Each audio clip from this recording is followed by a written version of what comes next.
All right, all right, all right. We're gonna learn today. Okay, so today I want to talk about ngizoqala ngesiZulu. So amehlo ayafeba, basically. Amehlo ayafeba. And in English, basically what that means that your eyes will deceive you. Your eyes will make you do things that you may not, as your self, as your being, as your moral compass, as who you stand for, may be in misalignment with your actions, right? That's what it basically means, which is why I say that English is such a limited language, because how do you explain that in a sentence when in English, in Zulu, you just need two words? Amehlo ayafeb, done. Two words. It is explained that whole paragraph I had to use to explain. Anyways, that's besides the point, literally. But what I wanted to talk about is jealousy, right? What did I say here? Make jealousy your teacher. Okay, so let's talk about jealousy. Firstly, what is jealousy? I always like to start with a definition so that we know and we're all on the same page. No one is confused because English is a very ambiguous language. We can get very confused. Okay, so jealousy or jealous means feeling or showing an envious resentment of someone or of their achievements, possessions, or perceived advantages. Feeling or showing a resentful suspicion that one's partner is attracted or involved with someone else. Okay, that's very specific, but okay. Fiercely protective of one's rights or possessions. So I want to more talk about the first one, resentment of someone or their achievements, possessions, or perceived advantages. So, jealousy and a lot of negative emotions, we always try to avoid um, feeling those feelings. We always try to avoid investigating those feelings, like, why am I jealous? Um, how can I be jealous? Instead, we try to push it down and pretend it's not there, right? So, I'll take an example of, let me just think. I guess a lot of my friends are getting married, so I'm going to use that as an example. So, I'm single, right? Cool. Um, Proudly, happily, don't want to touch a man, woman, I'm good, kind of single, right? Um, so I'm actually about to hit 2 years of celibacy because I was celibate from last year, July, not last year, July, last year was 2024, 2023, July, and 2025, July will mark 2 years if we get there. I don't know what God has in store for me. Hey, listen, I don't run the show. I do have free will, but I don't run the show. Okay, she's the director. I'm just an actor, writer, producer. That's it. She's she's the producer and director. I'm just a writer. I'm just a writer and an actor. That's all I got. Anyways, so it could be very easy for me to be jealous of my friends. Personally, I don't really suffer from jealousy. Um, I've had jealous moments, but I think I'm very good with um, letting go of jealousy. Instead saying, because jealousy for me is like when you're scrolling on Instagram and you see, because I'm single. Let's say I see a happy couple, they're kissing each other, it's all nice. Then Valentine's Day just passed, so let's take Valentine's Day, and I think, oh, I want that so much. Why does she get to have it and I don't? That's where the jealousy is. Why does she get to have it and I don't? That's the resentment. That's where the jealousy is. So for me, I'll look at that and say, I wish I had that, and then I'll like the picture and keep going. Whereas jealousy looks like, oh, why does she have to get it before? And then you'll scroll fiercely, just like, that is jealousy, because then you stay in that emotion and you stay in that resentment and you don't deal with it at all, right? For me, I deal with it with saying, I'll have that in my time. I know I will have this. I know I will get this. That's that's how I reframe the whole jealousy notion. But what I want to mostly talk about today is that jealousy can be a teacher, because negative emotions, if in general, can be an indicator of what you are lacking on, what you are hoping for, what you still want to get, right? So I'm gonna go back to the whole friends being married thing. So I have a friend who's about to be married, and it could be easy, especially during this time where I'm single and I want to be with somebody. Because now I'm in a place where I want to be. Initially, I was like, don't touch me. I want nobody. Fuck everybody. I hate people. That was me, right? Because I was going through it in 2024. There's a whole video on that. So we're not going to dwell. I will just like sad tweet it every now and then. Um, but, I'm no longer in that frame of mind. So I could easily be in a place of jealousy where I'm like, where's mine? You know?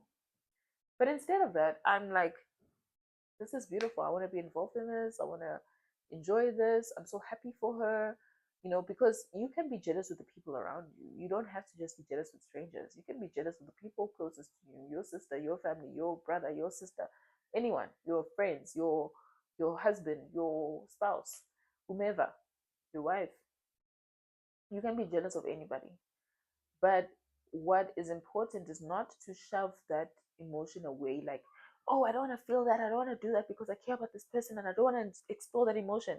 But that's when the jealousy festers and festers and festers, and then it becomes envy, right? And then now I want to actually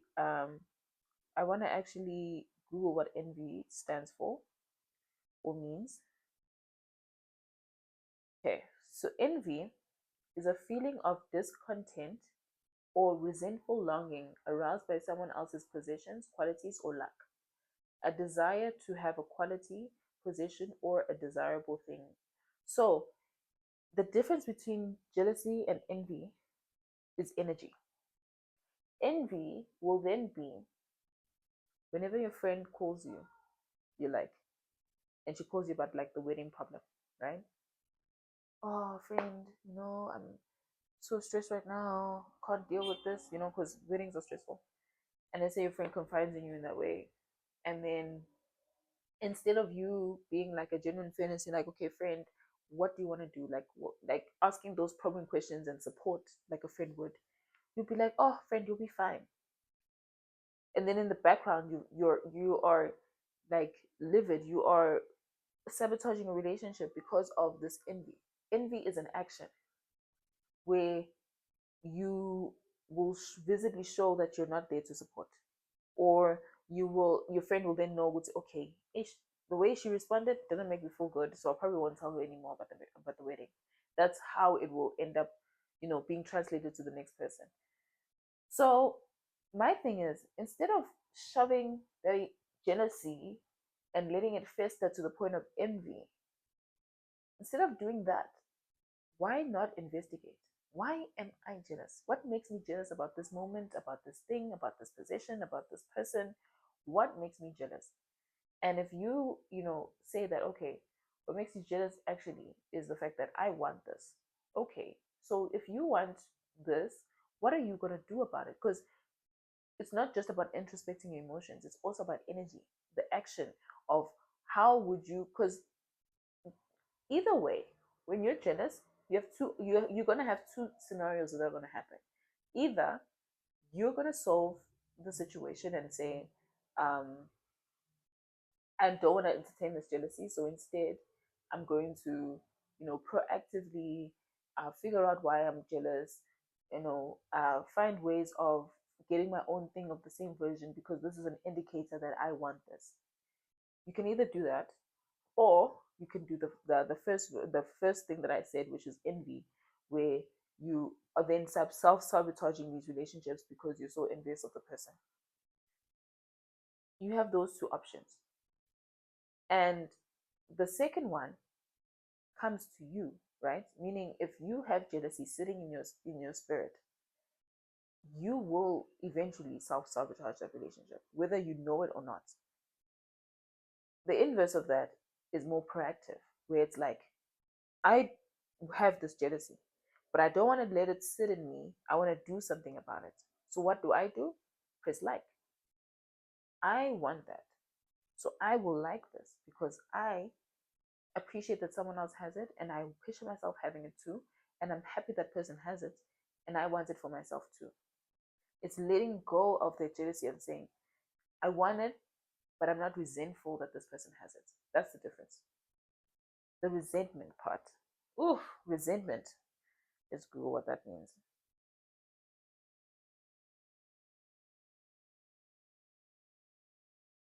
Okay, so resentment is bitter indignation at having been treated unfairly, right? Which is so ironic because how is someone else getting what they want, treating you unfairly? Can you see that jealousy in itself doesn't make sense? Jealousy in itself is teaching you, it's an indicator, it's saying, do, do, do, do, do. This is what you want, boo boo.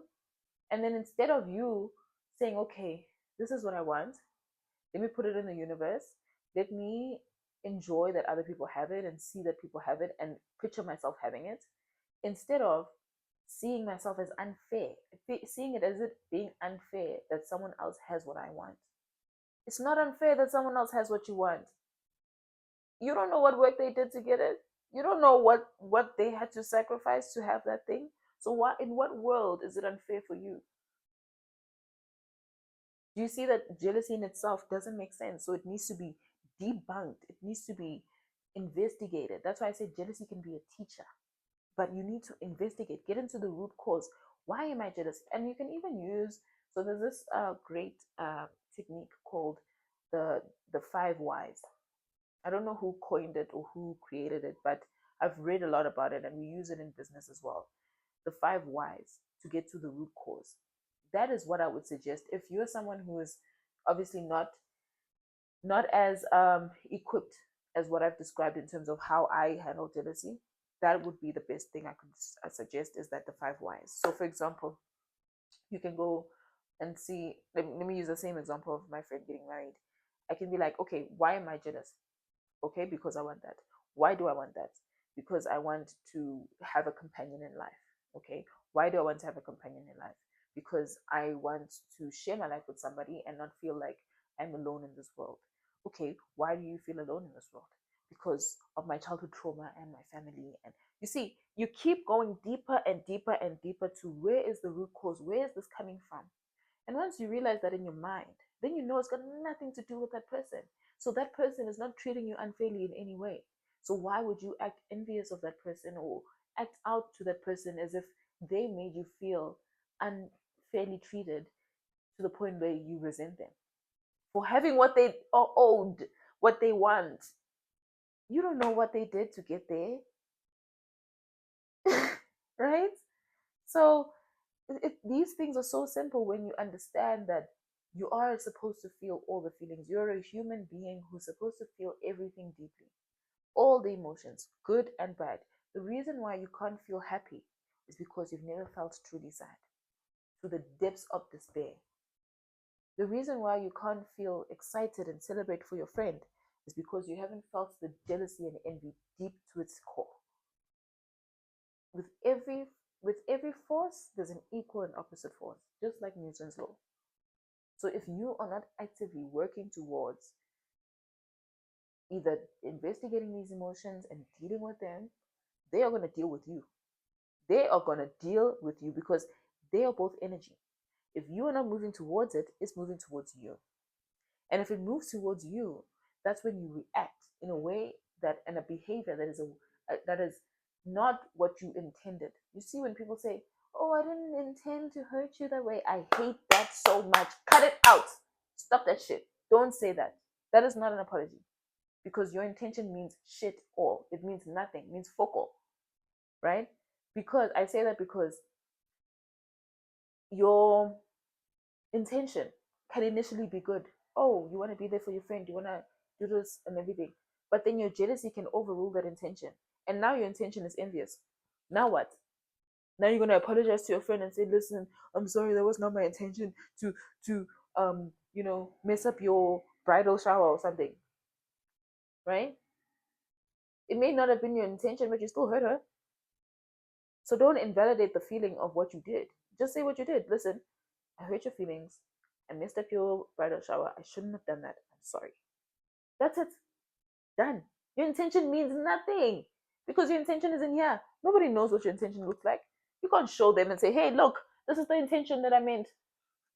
No, stop that shit. That's not an apology. That's the same as, I'm sorry you feel that way. Huh? Repeat.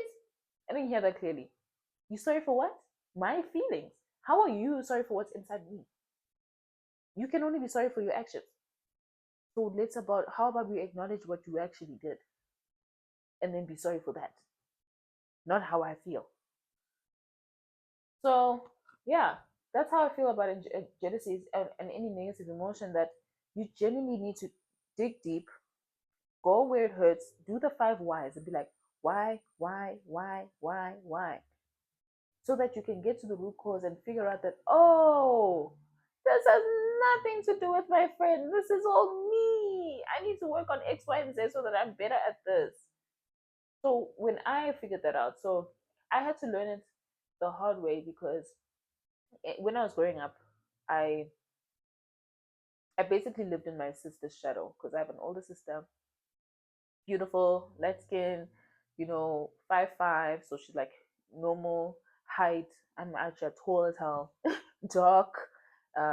Doesn't help that my mom didn't like my complexion because I'm darker than she is, and already like she had a colorism situation where she has her own trauma with colorism, and she married a lighter man because she wanted lighter children. It happens. It's one of those things.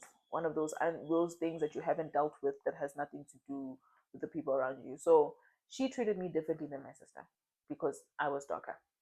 Amongst other things, there were many other things. But I had to learn that that has nothing to do with my sister. Like I can't be jealous of her or treat her like treating me unfairly, because these were things that were imposed by other people. Because it wasn't just my mom, it was also, in school, I was bullied for being darker. I was bullied saying, oh, you're so ugly, oh, you're so this, how can't you look at your sister, how come you don't look like your sister. It didn't help that also I was compared to her in other ways, like sports, right? Where she was like national country level and I was a class, a whatever, what is it, a team, there we go, a team level, right? But I had academia. I was, national level on academia, and she was not, right? So instead of me listening to what everyone else is saying and, you know, trying to then treat my sister differently, like there's something unfairly and there's some sort of resentment she's imposing on me, I realized that, oh, those people have their own issues. I'm glad that I did at that age because it could have really derailed my relationship with my sister. And I know that a lot of people can end up, not liking their siblings because of the fact that they are in their shadow. But I was, I guess, well adjusted enough to figure out that that was not my feelings and that was not her feelings, because me and her, we we had our own relationship that had nothing to do with that. And yeah, I think that's probably where and how I learned how to not be jealous, because I had to learn how to not be jealous of my sister. And I had to learn to not, let what people are saying around us affect how I treat her or how I feel about her. So I say that to say that I have done a lot of hard work in order to get to the whole, seeing what I want that other people have and liking it instead of me being resentful for it. It took time. So I'm just saying that to say it does take time. It takes time. But you have to rewire your brain and reprogram your brain and say, I don't want jealousy to rule me. I don't want to be a reactive person where when negative emotions arise, I behave based on that negative emotion. Instead, you want to be proactive and say, when that negative emotion arises, I am in a place where I'm calm. I'm in a place where I can arrive at the right behavior that aligns with my moral compass, that aligns with who I am, that has integrity and all of that. And I think that is also that is such an important thing to actually speak about, is that how you can learn how to better manage negative emotions is firstly creating a moral compass, because that is your beacon, that is like your lighthouse, that shows you the way home when when there's chaos around you. So, for example, my moral compass is rich, which is respect, integrity, character, and honor, right? I respect myself and the people around me. I arrive with integrity, meaning that I do what I say. You know, like, how else can I better explain integrity? Oh, I have an example. So let's take the gym. If you're working out by yourself, you say you're going to do 10 reps, right? You're counting in your head. No one around you at the gym knows that you said you committed to 10 reps, right? So you can do 7. When you hit 7 and you see it's, hey, Ziasha, the thighs are burning, you can stop at 7. No one is, there to judge you in your head. But integrity is, I do 11 sets instead. One for good luck. One extra for good luck. That's how much. That's how much of an integrity I have. That not only do I get to the 10, I also say one more for good luck, just for good measure, right? But that comes with reprogramming your mind. That comes with, you know, basically respecting yourself to commit to what you have said to yourself first before anyone else. And then you can easily have integrity with other people too, because you have integrity. Let's take even a smaller example. Let's You go into a bathroom store, you pee on the seat by mistake. Those with integrity will wipe and clean it down because you're like, hey, I don't want any smoke, or I just or other people would just be like, well, not my problem, and leave the bathroom like that. And then you walk in as another person, you're like, someone peed on the seat. Darn it. Right? In- Integrity is basically when no one is watching, who are you? Who are you when no one is watching? And that is the person who should also be in the face of people when you're there. You should not be one way when you're by yourself and one way with other people. It should be the same. That is integrity. Then, character. Who is that person? That is the person I just described. My character says, I can never not leave the bathroom without cleaning it up. I can never not go to the gym and finish the reps that I do or finish the workout that I had planned. That is my character. Honor. I honor myself in all the things that are within my character. Are people honoring me? Am I honoring them? Right? When you have a compass like that and you have a situation where you're jealous, even when you don't know how to control it, you'll be like, okay, I have this feeling. Cool. I don't want to have this feeling. um, how do I best present myself to this friend of mine who I am jealous of, but I don't want her to feel bad because it's not her that's making me feel unfairly, um, you know, resentful or unfairly treated, right? It's me who feels that way. It's me who's the one that's feeling inadequate and insecure.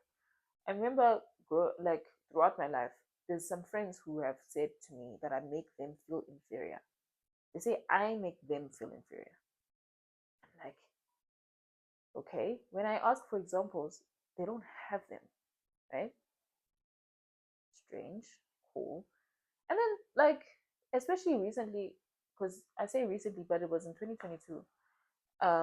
There's a friend, I thought we were going to be very close friends, but she mentioned the same thing, that I make her feel inferior, I make her feel small. And I'm like, how do I do that? And I'm like, I'm asking for tangible examples. Like, give me specific things that were said or done that I can work off of.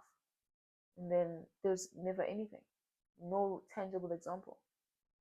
Now when I look back, because now I'm healed and I've done my emotional work and I have faced myself, good, ugly, bad, everything, I realize that that has nothing to do with me. You feeling inferior are your emotions to the external stimulus. The external stimulus is not responsible for your emotions.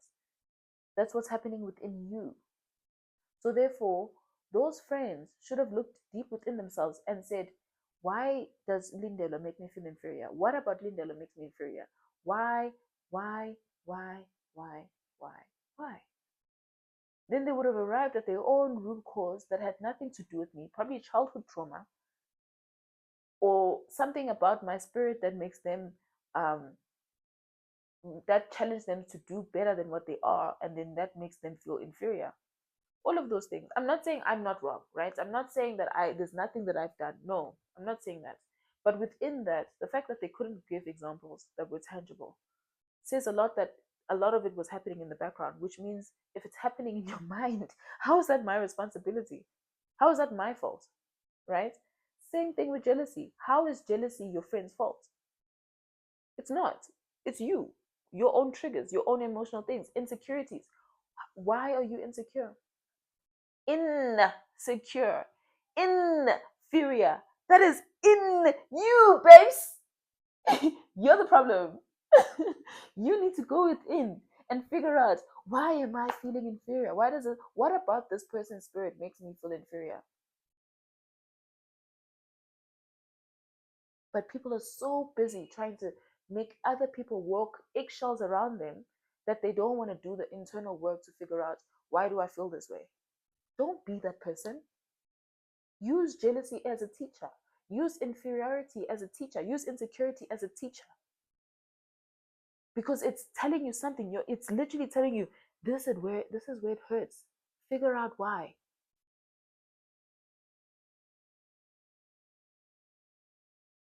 I take a deep breath there and I close my eyes, because it frustrates me that throughout my life it's always been me, me, me. Your tone is wrong.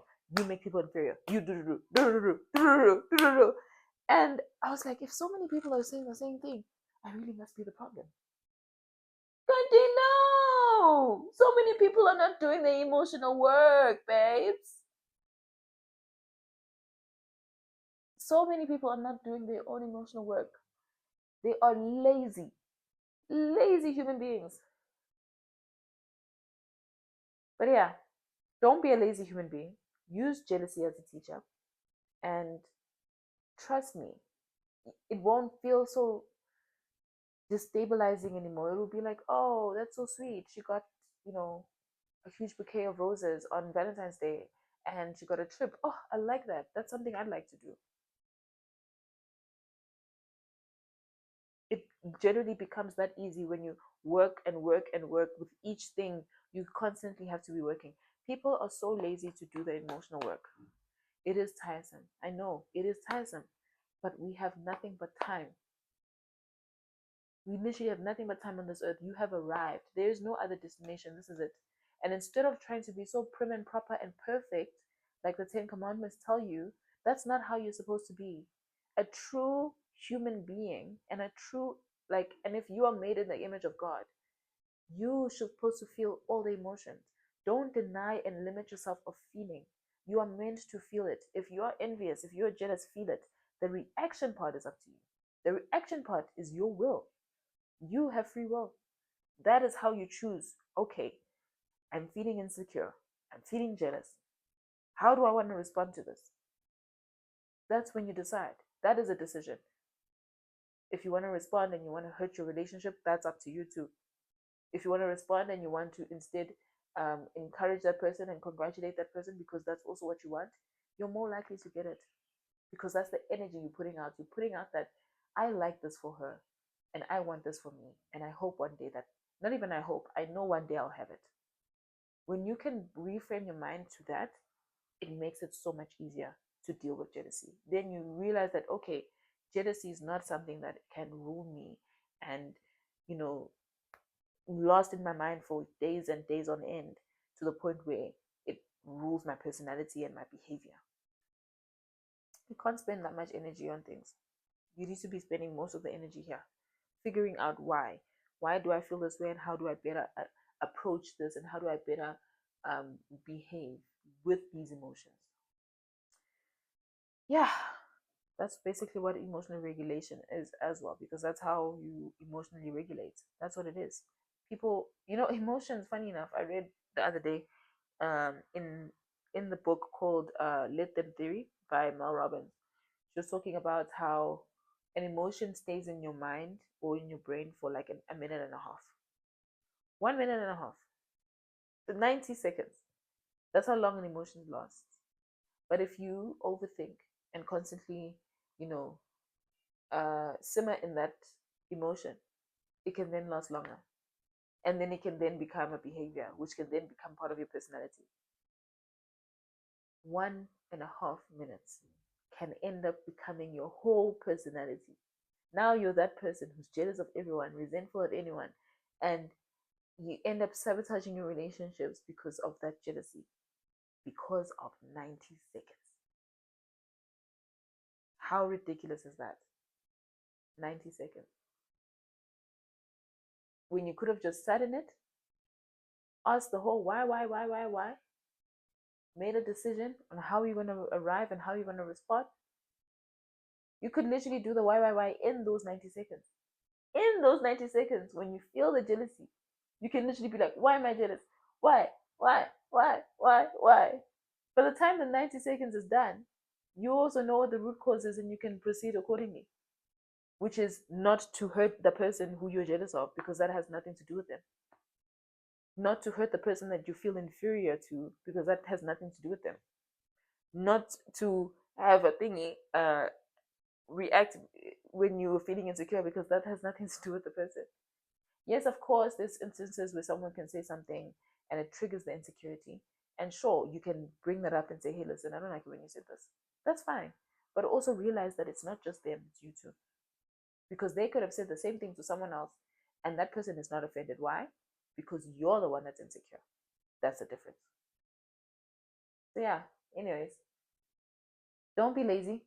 Do the work and you will be rewarded, and you end up rewiring your brain to see life differently, where these negative emotions or something that is fleeting, something that is passing, something that's just there to indicate to you that, hey, look into this one, look into this area, you missed this one. That's all for today. Love and light. As I always say, thank you for letting this video journal interrupt your life. I hope that whatever it is that you're looking for, you found it in this episode, and that you will move with love and light as I do. Bye.